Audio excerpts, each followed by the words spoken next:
মানে মো কবে কথা সংসার কইলে কোন বুঝায় ଛୁଆ ପିଲା ଗଣ୍ଡେ ଛଡା ଜନ୍ମ କରିଦ ଛାଡ ସବୁ ସୁନ୍ଦର ଜିନିଷକୁ ମୁଁ ବହୁତ ଭଲ ପାଏ ଆଉ ତା ସୁନ୍ଦର ଜିନିଷ ପ୍ରତି ମୋର ଭାରି ଦୁର୍ବଳତା ଆଉ ତା ତମେ ତ ସୁନ୍ଦରୀ ନୁହଁ ଅପୂର୍ବ ସୁନ୍ଦରୀ ଖାସ୍ ସେଇଥିପାଇଁ ମୁଁ ତ ବିବାହ କରିବା ପାଇଁ ଇଚ୍ଛା ପ୍ରକାଶ କରିଛି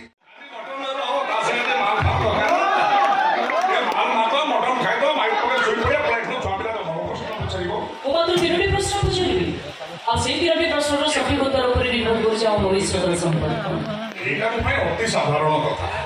ତିନୋଟି କେମିତି ତମର ଇଚ୍ଛା ଯେତେ ହଉଛି ସେତେ ପ୍ରଶ୍ନ ପଚାର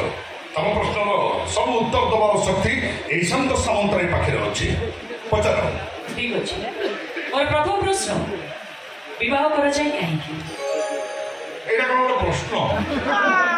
ଆପଣ ଉତ୍ତର ଦିଅନ୍ତୁ ନା ବିବାହ କରିବାର ଉଦ୍ଦେଶ୍ୟ କଣ ସଂସାର ଆଚ୍ଛା ସଂସାର କଣ ମାନେ ମୋ କହିବା କଥା ସଂସାର କହିଲେ କଣ ବୁଝାଏ ଛୁଆ ପିଲା ସଂସାର ଗଣ୍ଡେ ଛଡା ଜନ୍ମ କରିଦ ଛାଡ ସବୁ ଏଇଟା ତାହେଲେ ଆପଣ ପାଇଁ ସଂସାରର ସଂଜ୍ଞା ଆପଣ ତାହେଲେ ମତେ ବିବାହ କରି ମୋ ସହିତ ସଂସାର କରିବା ପାଇଁ ଇଚ୍ଛା ପ୍ରକାଶ କରୁଛନ୍ତି ନିଶ୍ଚୟ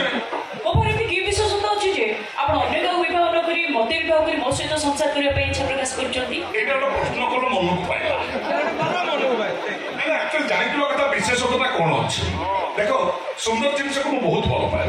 ଆଉ ତା ସୁନ୍ଦର ଜିନିଷ ପ୍ରତି ମୋର ଭାରି ଦୁର୍ବଳତା ଆଉ ତା ତମେ ତ ସୁନ୍ଦରୀ ନୁହଁ ଅପୂର୍ବ ସୁନ୍ଦରୀ ଖାସ୍ ସେଇଥିପାଇଁ ମୁଁ ତ ବିବାହ କରିବା ପାଇଁ ଇଚ୍ଛା ପ୍ରକାଶ କରିଛି ଧନ୍ୟବାଦ ଆଚ୍ଛା ଧରି ନିଅନ୍ତୁ ଆମର ଏଇ ବିବାହ ପୂର୍ବରୁ ମୋ ଦେହରେ ସୌନ୍ଦର୍ଯ୍ୟ ନଷ୍ଟ ହୋଇଗଲା ମାନେ ମୁଁ ଅସୁନ୍ଦରୀ ହେଇଗଲି ତାପରେ ବି କଣ ଆପଣ ମତେ ବିବାହ କରିବେ ନା ଭବିଷ୍ୟତରେ ଗଣନା ମୁଁ କରେ ନା ଭାଗ୍ୟ ଯଦି ମୋ ଝିଅକୁ ଅସୁନ୍ଦରୀ କରିଦେଲା ତାର ସେ ମନ୍ଦ ଭାଗ୍ୟ ସହିତ ମୋ ଭଲ ଭାଗ୍ୟଟାକୁ ମୁଁ କାହିଁ ଯୋଡ଼ିଦେବି ଆଉ ମୋ ଝିଅ କଥା ପଚାରୁବି ମୁଁ ମୋ କଥା ପଚାରୁଛି ତମ ପାଇଁ ବି ସେ ସମାନ ଉତ୍ତର ଏବେ ମୋର ଦ୍ୱିତୀୟ ପ୍ରଶ୍ନ ମଣିଷ ଜୀବନର ଲକ୍ଷ୍ୟ କଣ ଖାଇବା ଆଉ ଲକ୍ଷ୍ୟ କଣ ଖାଲି ମଟନ ହବ ତା ସାଙ୍ଗରେ ମାଲ ଭାତ ମାଲ ଭାତ ମଟନ ଖାଇଦବ ମାଇକ ପକେଇ ଶୋଇ ପଡିଆ ପ୍ଲେଟ୍ ଛୁଆ ପିଲା ଜନ୍ମ କରିବ ଆଉ ସେ ଛୁଆ ପିଲାର ମଣିଷ ପାଇଁ ପୁରା ଅର୍ଥ ଯୋଜନା କରି ଅର୍ଥ ପାହାଡ଼ ଉପରେ ବସି ପଡିବା ତାପରେ ଦିନେ ମରିଯିବା ଏକ୍ଜାକ୍ଟଲି ଆପଣଙ୍କ କହିବା ହିସାବରେ ଖାଇବା ଅର୍ଥାତ୍ ଆହାର ଶୋଇବା ଅର୍ଥାତ୍ ନିଦ୍ରା ଅର୍ଥ ରୋଜଗାର କରି ନିଜ ସ୍ଥିତି ମଜବୁତ କରିବା ଅର୍ଥାତ୍ ଆତ୍ମରକ୍ଷା ଯାହାକୁ ଭୟ ବୋଲି ବି କୁହନ୍ତି ଆଉ ପିଲା ଛୁଆ ଜନ୍ମ କରିବା ଅର୍ଥାତ୍ ମୈଥୁନ ଏଇଆ ତ ଆହାର ନିଦ୍ରା ଭୟ ମୈଥୁନ ଏଇ ଚାରୋଟି କଥା ମଣିଷ କରେ ଆଉ ଏଇ ଚାରୋଟି କଥା ପଶୁ ବି କରେ ତାହେଲେ ମଣିଷ ଆଉ ପଶୁ ଭିତରେ ପାର୍ଥକ୍ୟ କଣ କିଛି ନାହିଁ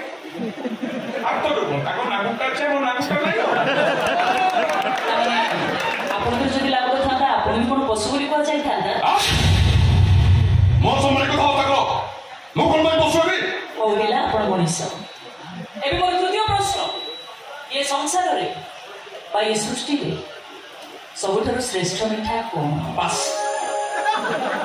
କଥା ଏତେବେଳେ ମଧୁର ଆଡୁ ପାଇଲା ଟିକେ ଭଲ ଲାଗେ ପୃଥିବୀର ସବୁଠୁ ଶ୍ରେଷ୍ଠ ମିଠା ଏଟା ଛୋଟ ଛୁଆ କହିବି ମୁଁ କଣ କରିବି ଆପଣ ଆଗ ଉତ୍ତର ଦିଅନ୍ତୁ ନା ପୋଡ ଛେନା ପୋଡ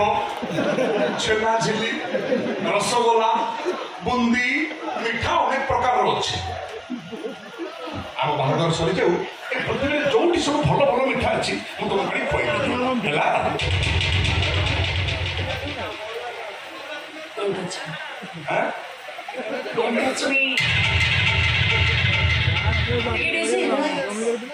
আচ্ছা এই যে মিঠা মানকর না আপন সব কহিবলে এই সব মিঠা কেতে মিঠা লাগে প্রবল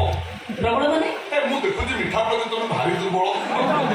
ଆଚ୍ଛା ବାହାଘର ସରିଯାଉ ତମକୁ ଖୁଆଇଦେଲେ ତମେ ଜାଣିପାରିବ କେତେ ବେଶୀ ମିଠା ଲାଗେ ଆଚ୍ଛା ମୋ କଥା ଛାଡ଼ନ୍ତୁ ଆପଣ ଆଗ କୁହନ୍ତୁ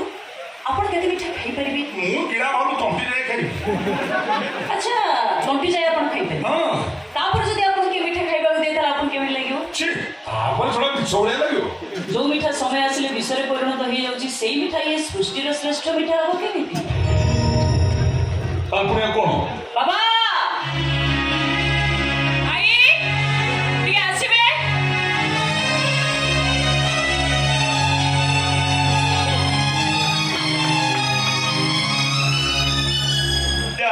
ତମ ଭିତରେ ଯାହା କଥା ହେବା କଥା ତ ସରିଗଲା ଏବେ ତ ବାହାଘର ପାଇଁ ତୋର କିଛି ଅବଜେକ୍ସନ ନଥିବ ପୁଣି ଅବଜେକ୍ସନ କରେ ପିଲାମାନଙ୍କର ସରିଗଲା ଆମେ ଆମ କଥା ଜ୍ୟୋତିଷ ଠାକି ବାହାଘର ସ୍ଥିର କର ଆଜି ଗୋଟେ ଯୋଗରେ ରାତି ଭେଟିଲା ବାବୁ ଆସିଲା ବେଳେ ଆପଣ କହୁଛନ୍ତି ସବୁ କାର୍ଯ୍ୟ ଶୁଭ ଶୁଭରେ